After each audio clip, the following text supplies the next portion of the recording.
Welcome to the Learner's Mindset discussion.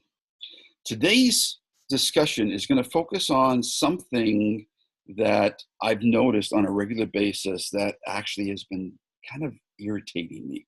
The notion of disruptive innovation and how it is misused. So I'm going to share a screen with you folks right now. And the reason this came about is that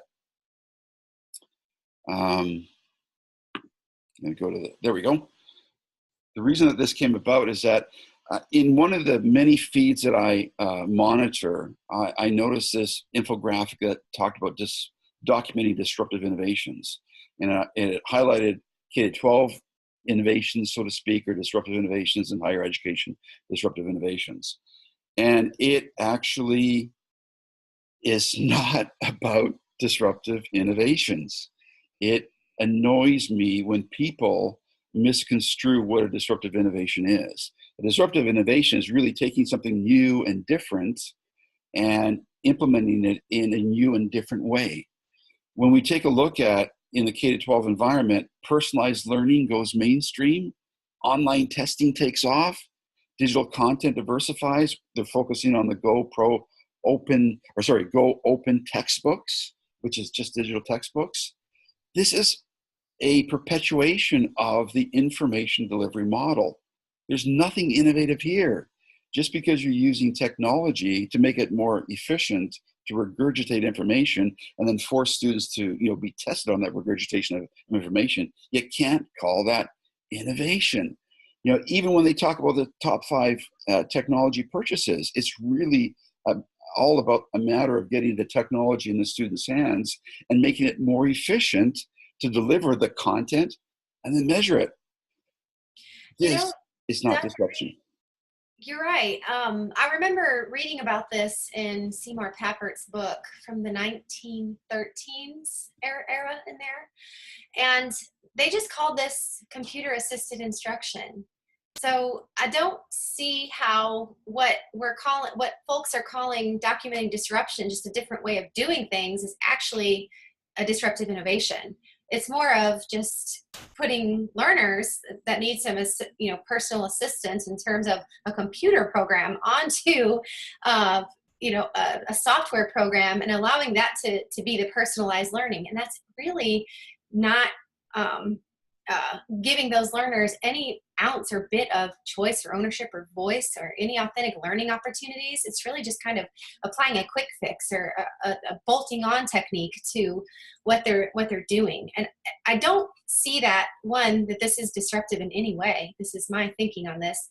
And 2, this is something that we've been doing since the early 1900s. Why are people still thinking of it this way? What do you think, Dr. H?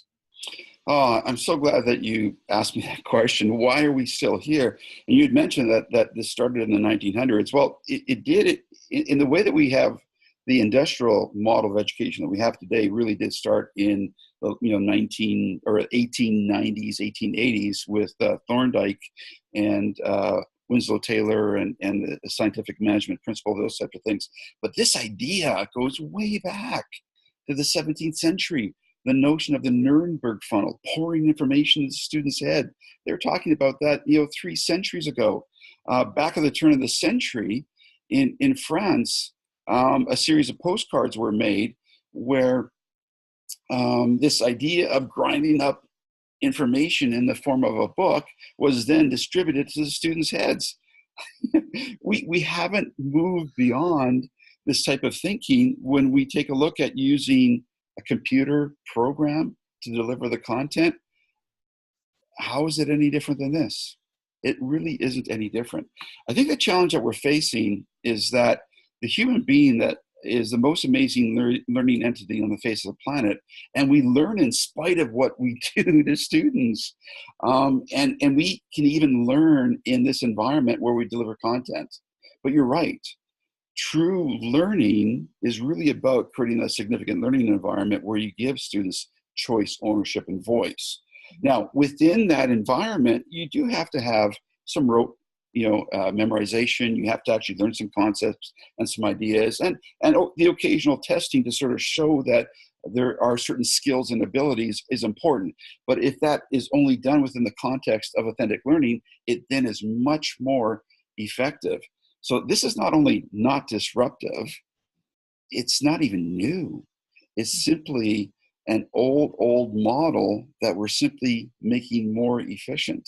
It's a bad model that we're making more efficient. Online testing, 70% of districts are doing it, or I think, 70% of districts are doing online testing. The problem is the testing. The problem is that standardized notion of knowledge and information.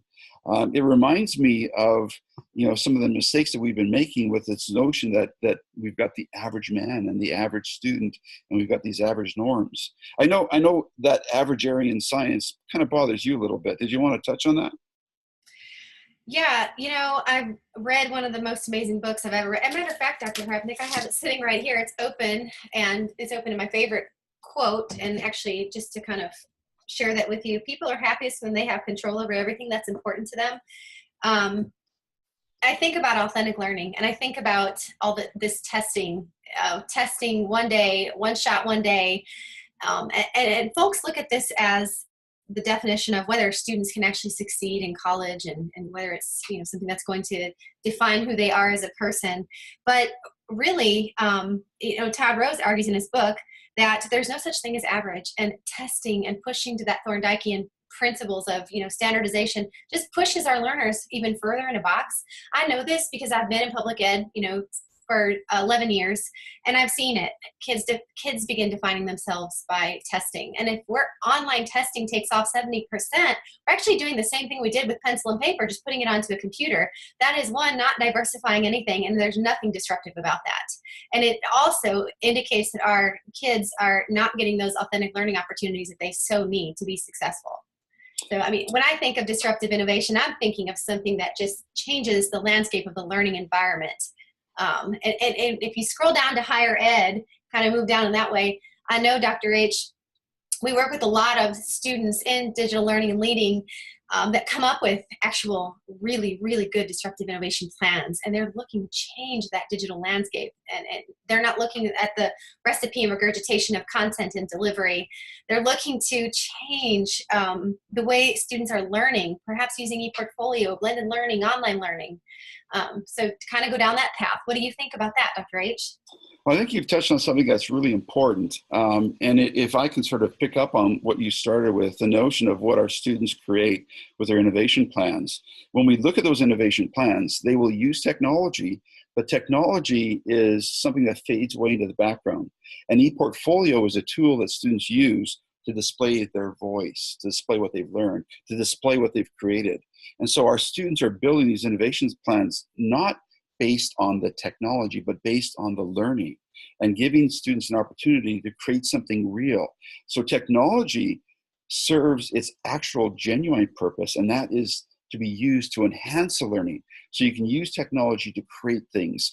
You can use technology to find and to demonstrate and to share your voice. You can use technology in the process of developing, creating, designing, and it changes the whole environment. And it starts with that notion of giving the learner that choice to do something that is real, meaningful, and purposeful to them. That's personalized learning. So when I go back to this notion of personalized learning, no, personalized learning isn't testing a student with a piece of computer software to see if they can regurgitate content. No, personalized learning is giving that student a choice to take ownership of a real world project that can make a difference in their world, in their community, and then giving them the ability to find their voice and share that voice through that technology.